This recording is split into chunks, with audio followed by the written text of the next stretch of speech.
Mark Robinson is currently the lieutenant governor of North Carolina and the Republicans' nominee for governor in this year's elections. Now, this is a candidate who has a long history of extremely controversial statements and stances, which I think are really going to hurt him going into the 2024 election. So we're going to talk about Mark Robinson as a candidate. We're going to talk about the North Carolina governor's race, and then we're going to dive into North Carolina politics as a whole, because I think as of right now, Mark Robinson is not the favorite to win the governor's election. So we're going to get to all of that in just a second. But first, if you're new to the channel, please consider subscribing down below and liking this video if you enjoy. So North Carolina is sort of a light red state. You know, it's a state that typically elects Republicans statewide and for federal offices. In fact, no Democrat has won federal office in North Carolina since 2008. But, you know, Republicans tend to win by pretty small margins. So, you know, the margin of error for these Republican candidates is very small. You know, it is a state that historically is conservative, is Republican. But, you know, Republicans hold very narrow leads. And a lot of times these elections come down to just a handful of points.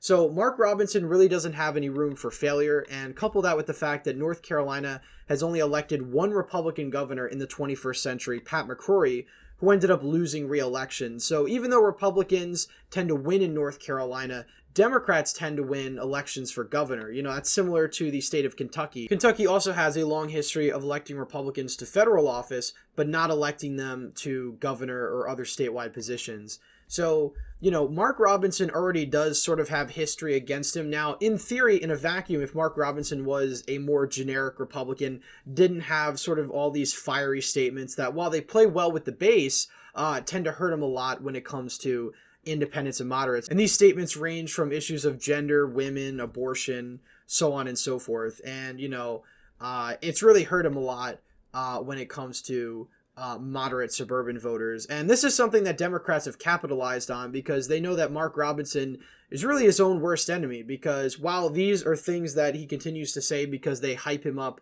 with GOP voters, when other voters get a hold of it, it sort of scares them away. So Democrats are relentlessly hammering Robinson on these controversial statements.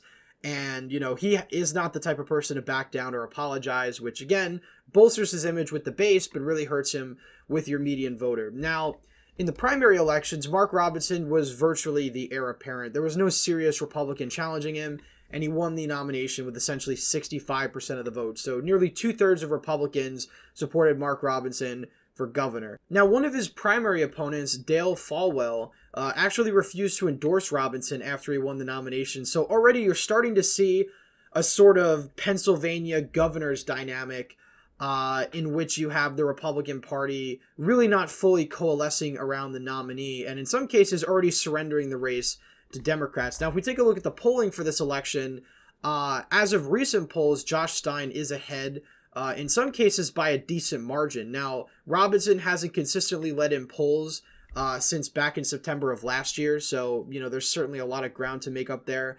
And he is a current statewide figure, so it's not like Mark Robinson is not well known. Now, Josh Stein is also a statewide elected official. In fact, he's an attorney general, just like Josh Shapiro was in Pennsylvania. And the reason I compare him to Josh Shapiro is because I think there's a lot of similarities between this election and the Pennsylvania governor's election. Doug Mastriano, the nominee in Pennsylvania, also became popular on the right with a lot of fringe and controversial statements, which again bolstered his image with the base, but was absolutely toxic to independents. And I think the issue that doomed Mastriano the most was abortion and the fact that he didn't believe in any exceptions. And Mark Robinson's position is fairly similar, and I think that's going to hurt him, even though North Carolina is a redder state and is more conservative. Now, another impact on this election is going to be Donald Trump's performance at the top of the ticket.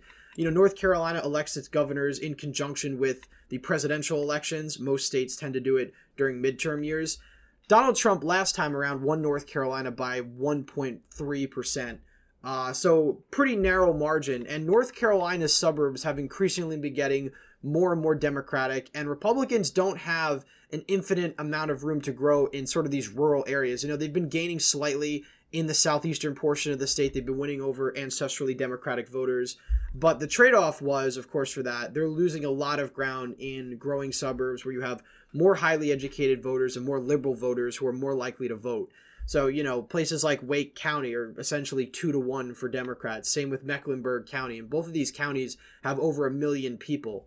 So, while Republicans tend to perform well in some of these lesser populated exurban counties, and North Carolina does have much more populous exurbs than other states. One of the reasons why it's a red state and Virginia is more of a blue state, because Virginia's exurbs are not as populated, and the ones that are, places like Loudoun County, which are, bordering on suburban, are extremely Democratic. So North Carolina just has a lot more concentrated Republican support in more suburban and exurban counties than Virginia does. Now, going into the election, of course, Mark Robinson does have the disadvantage, again, because of all the things that I mentioned. One thing he's certainly got going for him is he has charisma. He's a very engaging speaker, kind of reminiscent of your typical Southern black preacher, and I think that engages a lot of people because he appears very passionate about the issues that he talks about. But again, when it comes to going up against a Democratic opponent who's seemingly inoffensive, another comparison I could draw to Josh Shapiro. Josh Stein hasn't really said anything that was, controversial or extremely toxic with the mainstream electorate. He's just your normal Democrat. And, when you compare your normal Democrat to a Republican who is already sort of in the MAGA lane, which, North Carolina is really not that toxic.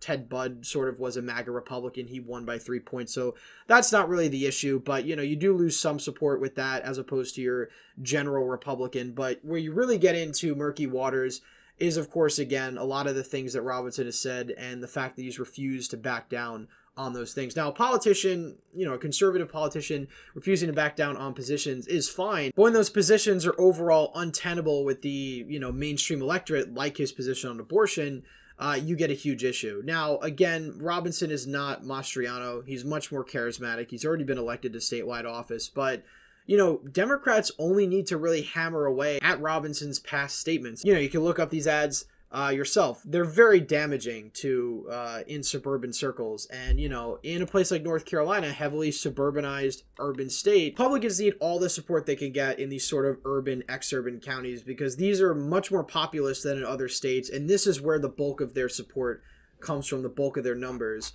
Now, North Carolina as a whole, again, as I said, was a light red state. If we take a look at the polling for president, Donald Trump is leading pretty considerably. So, Donald Trump at this point in time is the favorite to win North Carolina by several points. Now, that doesn't necessarily mean that he's going to take Mark Robinson up with him.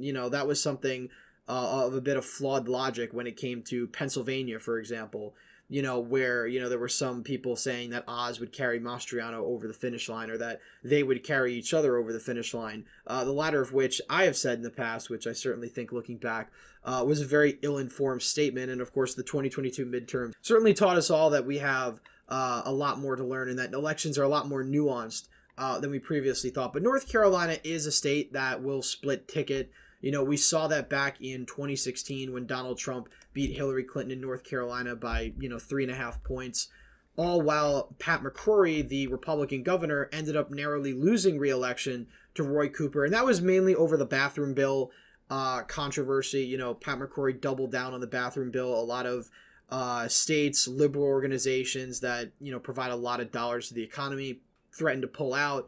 And of course, his approval rating among voters nosedived. And as a result, you had Roy Cooper, the Attorney General, narrowly beating Pat McCrory. And if we take a look at the race for Senate, Richard Burr ends up winning re-election by almost 6 points. So, Republicans in North Carolina, except Pat McCrory, did fairly well back in 2016. Now, in 2020, Donald Trump won North Carolina very narrowly. You had Tom Tillis, the incumbent Republican senator, win by around 1.8. So he actually overperformed Donald Trump by a tiny bit, probably because his opponent, Cal Cunningham, had an adultery scandal, and that sort of hurt him with your median voters. So you had a lot of would-be potential Democratic voters voting third party because they didn't want to vote for Cal Cunningham. And as a result, you had Tom Tillis end up winning by nearly 2 percentage points. And then, of course, Roy Cooper ended up winning his re-election, albeit by a more narrow margin than the polls were saying. He only ended up winning by 4.5 points. The polls, I think, had Cooper up by anywhere from 6 to 8, I believe. So he underperformed his polling. And I think that's partly due to the fact that you had Republicans at the top of the ticket doing better. And while, Roy Cooper's obviously a very popular governor, we are in a very polarized political climate. So, somebody like Roy Cooper probably would have won by 15, 20 points. In the early 2000s, he ends up only winning by around 4.5. So, going into 2024, I think Donald Trump is the favorite in North Carolina.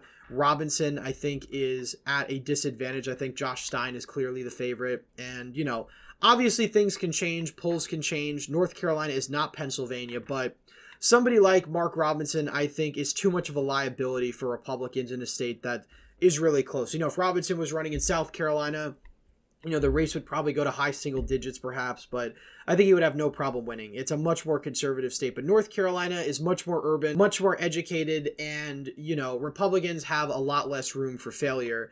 And that's why I think Robinson's probably going to lose. I don't think Republicans have the numbers to afford somebody like Mark Robinson in a way that a redder state probably could. So, you know, as of right now, I think Josh Stein probably wins by a couple of points. But this is certainly an election we're going to come back to because I think that, you know, polls are going to change. We're going to get more data on it. And it's going to paint a more clear picture as to where this election is heading and possibly how it impacts the other races on the ballot, how it impacts Donald Trump. You know, whether or not somebody like Robinson could heighten Democratic turnout and potentially hurt Donald Trump in the state in a way that, you know, Trump feared that Mastriano would hurt him in Pennsylvania. One of the reasons why, you know, the NRSC convinced Mastriano not to run against Bob Casey, because he certainly would have lost by a larger margin and probably would have doomed any Republican running for president. So you could see a similar fear, albeit a lot less pronounced, that Robinson could hurt Donald Trump at the top of the ticket. But again, North Carolina has historically split its ticket. I think it's probably going to do the same thing in 2024.